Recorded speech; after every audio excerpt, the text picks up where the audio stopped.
The engines hummed almost inaudibly as they lowered Paula's coffin into the ground. Mourners threw roses on the coffin as it was lowered, and then each one left, showing me in their own way that he was still with me. A tearful hug, a firm handshake, a gentle squeeze of the forearm. Finally, only a handful of people remained. My son Will, my daughter Jenny, my best friend of 30 years, Aaron, and his wife of 24 years, Becca. My children grieved as children do when they first felt the painful confusion that life eventually throws at us, the way we feel when the standard that has always been there suddenly disappears forever. But children don't know what it's like to have someone come into their life, change it completely, and then leave too soon. The pain doesn't get any less, but it's different. It's expected. Just part of growing up. Another we hope to avoid at all costs. Becca and I both felt it that day. Becca has been my wife's best friend for almost as long as I've been Aaron's friend. Aaron and I met in high school, and Becca and Paula roomed together in college. Paula and I were dating at the time, and as a result, Becca and Aaron met. The four of us have been through all the ups and downs of our adult lives. I knew Aaron was grieving too, even though he had never been as close to Paula as Becca, at least towards the end. Becca was never as close to me as Aaron was, and she and I will never be close now. I think he mourned my pain as a friend should. I knew he was grieving for his wife's pain, just as I would have been if our positions had been reversed. But then I knew that our positions could never be reversed. We were too different, although until recently I never admitted it to myself. My kids gave me a big hug and then mumbled a few words about how it was time to go home and pack up.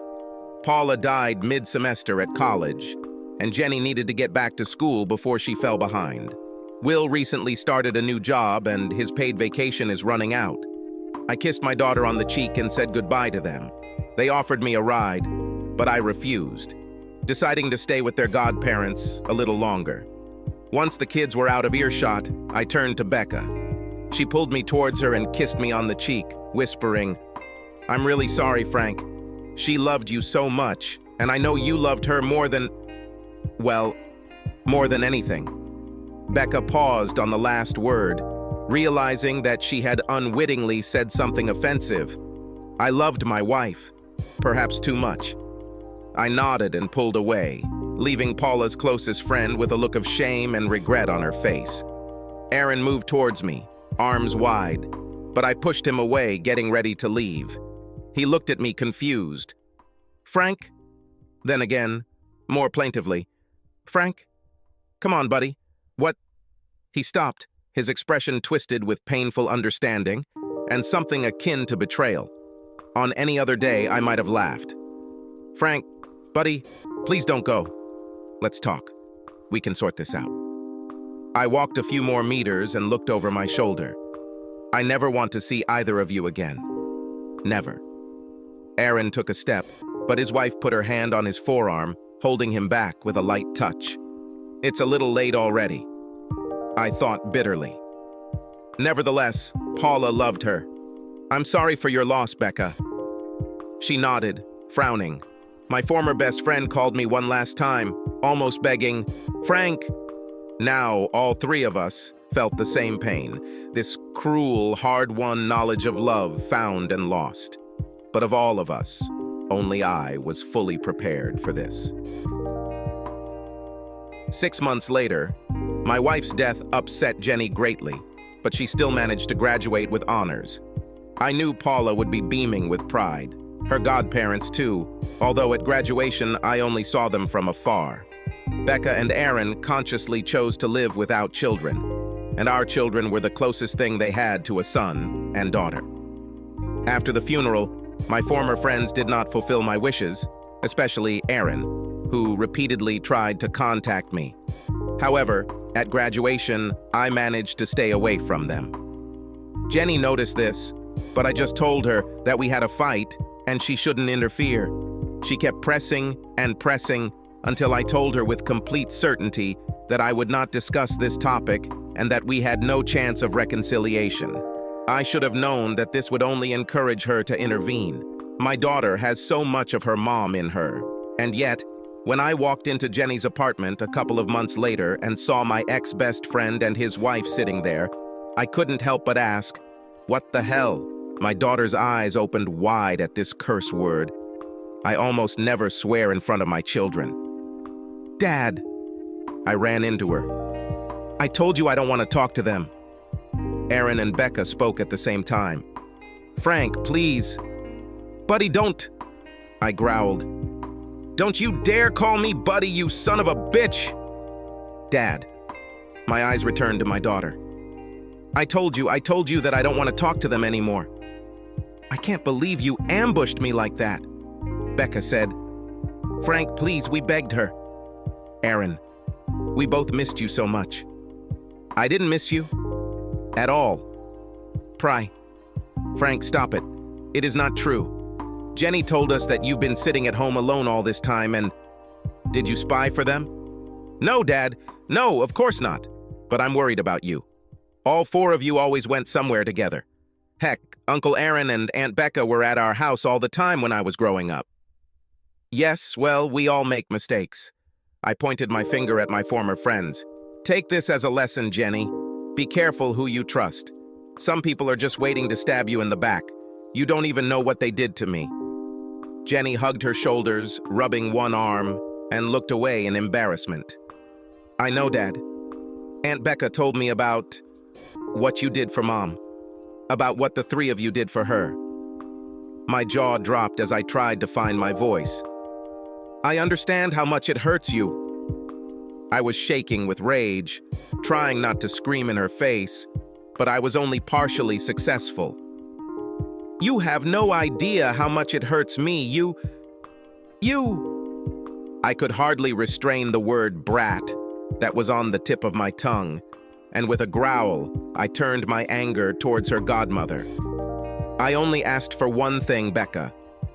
About one thing. I asked you not to tell anyone about what happened, and you couldn't even do that. God, you're a fucking slut. You always had problems with your feet when we were kids, so I guess I shouldn't be surprised that you can't keep your mouth shut." Aaron stood up. "Hey, watch what you say to me." "What?" "The whore you sent to comfort me while you have my wife." He took a step towards me. "Do it, asshole. Give me a reason, a legitimate reason to kick your ass." This stopped him. Not because he was afraid of me as such. Aaron has never been a physical coward. Morale, yes, but not physical. But he is also a lawyer, and the words legal justification hit him like a bucket of cold water on his head. I regretted saying them. I would have liked to punch him in the face, but it wasn't worth going to jail over it. This is probably for the best. The neurosurgeon cannot afford to damage his hands. Yes, I thought so. Brave enough to pester my dying wife, but not brave enough to stand up for mine when the crunch comes. I glanced at Becca. "But he doesn't know the whole story either, does he?" Paula's best friend froze. "Frank, please. No. You have no right to ask me for anything. You started it all yourself." My gaze shifted to Jenny for a moment. "Have you told anyone else?" "Dad, no. Of course not. You can trust me." I couldn't help but snort, and she frowned in response and muttered, "I know that in the past, when I was a child, I wasn't very good at keeping secrets, but..." "Jenny," I sighed. "For God's sake, you couldn't even keep your mom's surprise birthday party a secret for a week. And that was 2 years ago. You were no longer a child. Is not..." Shaking my head, I looked back at Becca. "Is it true?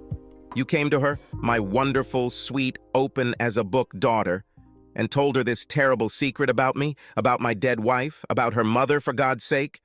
You told her, knowing who she was and what she was like, knowing that she would never be able to remain silent about it for more than a microsecond, and..." "Hey!" I ignored my daughter's protest. "So, yes, you will receive exactly the same courtesy that you gave me. None. You've opened this can of worms. Now you can choke on them." A look of fear flashed across Becky's face. Jenny's expression was frozen somewhere between anger and confusion. I suppose the first was due to my disdain for her, and the second to the slow realization that perhaps Aunt Jenny had not told her everything. Aaron was surprised by my words, but he was even more surprised when I pulled him aside and sank into an AITA chair, leaving him, his wife, and my daughter to choose between a sofa bed of similar origins and a beanbag chair wrapped in duct tape. Jenny, being a good housewife, chose the latter, leaving her godparents with the not-so-pleasant option. When they sat down, I cracked my neck. "So why don't we start with what she told you, Jenny?" Aaron entered the conversation. "Frank, I told her this story. She called me, worried about you, and, well, I don't understand. Really, dude, I don't understand anything at all. Everything was fine until the funeral, and, ha, he always knew how to make me laugh. Everything was not good at all. But it at least explains a couple of things, like, why didn't Jenny kick you both out of here? She would do that if she knew the truth, wouldn't she, Becca?" Aaron's wife opened her mouth to speak, but I shook my head. "Just tell me what you know, Jenny. Or what you think you know." My daughter looked at each of us three in turn, then began slowly. "I know that my mother was sick, with cancer. I mean, I was there at the end for a while, and I saw..." She wiped one eye with a napkin. "Uncle Aaron said she had a to-do list, and you helped her complete most of it. But there was one point that she had never had anyone but you, and it bothered her. She told you she wanted to be with someone, and..." I felt my lips curl into a grimace. I no longer needed to hide my anger, and I didn't. "Dad, I know you're hurting, but I think it's so beautiful. Love her.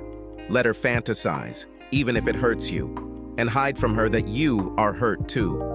I know Aunt Becca was hurt too because, well, you know, because it was with Uncle Frank. But I also know that you and her, well," her cheeks turned pink, "you made up. So I don't understand why you're so angry. Uncle Aaron says it might hurt your pride, but I don't..." The growl turned into harsh laughter. "Is this what you think? What did they tell you? That we all sat down together and decided to cross one item off her to-do list? That we collectively gave her this gift? And now that, because Aaron turned out to be such a phenomenal lover or something, my ego is causing me to shut myself out from them?" She glanced at Becca, who looked away, then looked at Aaron, who smiled encouragingly at her. God, what a bastard. And an idiot, it seems, too. "Well, that means there are two of us." Jenny swallowed, but her voice still squeaked. "Isn't that right?" "No, not true. I have a lot more reasons to be angry than this, don't I, Rebecca?" I could see the wheels turning in her eyes as she tried to formulate a response, weighing what exactly I could say and what I couldn't say, given the presence of my daughter in the room. "Bad choice, Becca. I thought, let's start with the fact that I was the last one to be included in this little discussion. By the time your mother came to me with your godparents, everything had already been decided." Aaron's encouraging smile faded as I continued. "But let's go back even further. Yes, your mom had cancer, brain cancer. More precisely, glioblastoma multiforme. I know we didn't talk too much about specifics because I didn't want you..." I frowned and my voice wavered slightly. "You, my little girl, I wanted to protect you from the worst of it all, because I have observed the development of events quite often in my practice. I knew how bad it would be, and I took a handkerchief out of my pocket and dabbed my eyes. Paula always laughed about it. She called me an old man because I always carry it with me. This memory made me smile briefly, but only briefly. While still in medical school, I learned from my practice in the emergency room how different people can be when they realize they are dying. Big, tough guys mourn their mothers. Wives spit venom at their husbands. Fathers decide that all they want to do in the last 3 months of their lives is get as far away from their children as possible. The worst thing is with a brain tumor, and it's even worse when it's as aggressive as your mom's. Then it's not just a matter of dying in sight. This is a malfunction of the brain. The tumor puts pressure on places it shouldn't. I glanced at my former friends. And sometimes it destroys the ability to regulate emotions, control impulses. Jenny furrowed her brows. But Mom, she never behaved differently. She was just a mother. Smiling sadly, I said, "That's what we wanted you to believe. Your mother and I tried to make sure you only saw her when she was either at her best or at her worst. As fast as everything happened towards the end, well, you were in college. You came home, but mostly at the very beginning, and then at the end, when she was bedridden. Before the tumor changed her so much, and then when she was so visibly ill that her behavior, well, it didn't matter. Towards the end, she was on so many painkillers that I could blame all the changes on that, but I haven't always been able to keep you at a distance. Remember Christmas? How manic was she?" My daughter nodded slowly. "Yes, I thought, we knew we had a little more time to be together. I thought she was trying to make the most of it, make memories matter. To some extent it was so. But she also began to lose control. I don't know if you remember how much she drank, or..." I chuckled, "or the noise she made later that evening." Jenny's cheeks turned from pink to bright red.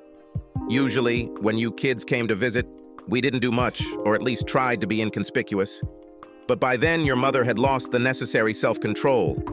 I gave her something to slow down the rest of the time you were home." She gasped. "Did you drug her?" "I didn't drug her. I offered her a very mild sedative and she agreed. We both wanted you to remember her with tenderness, and not as a stranger in her body, which I had to see as the tumor grew. None of us wanted this for you or your brother, and I would never have told you any of this if..." Her godparents sank under my gaze. They kept their promises. Aaron's tone was somewhere between sympathetic and reproachful, like a father trying to get his child to confess something for which he might be punished. "Frank, stop it. She hasn't changed that much. That is, in the end, of course, but not when we had a date." "Nonsense. You were hardly there when she got sick. It was always Becca who came to visit her, not you. We hung out with you, and Paula hung out with Becca. From time to time, we would all do something on her bucket list together, like skydiving, which didn't require you to interact much with her, but that was where the group activities ended. You have never tolerated being around sick people.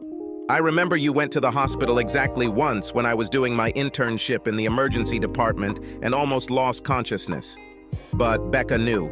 And you?" Aaron's wife gritted her teeth and calmly defended herself. "Everything was wrong. Yes, she was sick, but God, Frank, you treated her like a porcelain doll. Paula wanted to escape and live after all. Seize the moment. I wanted to get the best out of life. Food, drink, dancing, and yes, sex. And no offense, but you were both virgins when you got together. She said you were good, even great, but she had nothing to compare it to." I snorted again. "Yes, unlike you." She rolled her eyes. "Yes, Frank, I had a great experience when I got married, just like Aaron. And yes, Paula, God rest her soul, was always a bit of a prude until the very end, just like you. But like you said, death changes people. What the damn nerve does this woman have?" I thought. "Are you really going to try this? With what I know? You can't be that stupid." Becca grumbled. "You only know what I told you, Frank. But that doesn't mean you know the truth." "Becca?" Aaron's tone fluctuated between confusion and concern. "What are you talking about?" She took his hand in hers and sighed. I told a white lie, Aaron. Twice, actually, to you and Frank. It shouldn't have come to this, but..." She shook her head. "Honestly, I can't believe he could tarnish her memory like that." "You're a lying bitch. I didn't make her break her oath." Becca waved her hand and rolled her eyes. "I didn't force you either, Frank. She wanted it herself. I let you talk. Now shut up. It's my turn." She turned back to Aaron, keeping her eyes on him, and spoke in a low, soothing tone, like a snake charmer. "When I told you that Paula wanted to test another man, I distorted what Frank knew. She mentioned the idea to him in passing, but he assumed it was all theoretical. Have you ever wondered what it would have been like if we hadn't been virgins when we started dating? And everything like that. What? Please, honey, understand me. I was trying to do something good for my friend, and I knew... She gave me an angry look. I knew that Frank was too rigid to allow her to be happy as she deserved, and I knew that you were too devoted to him to make the right decision. He started to interrupt, but she shushed him and continued, "You are such a good person, and don't get me wrong, so does Frank. Paula loved him, and for good reason. I know, but you are also a secular person, and he is not.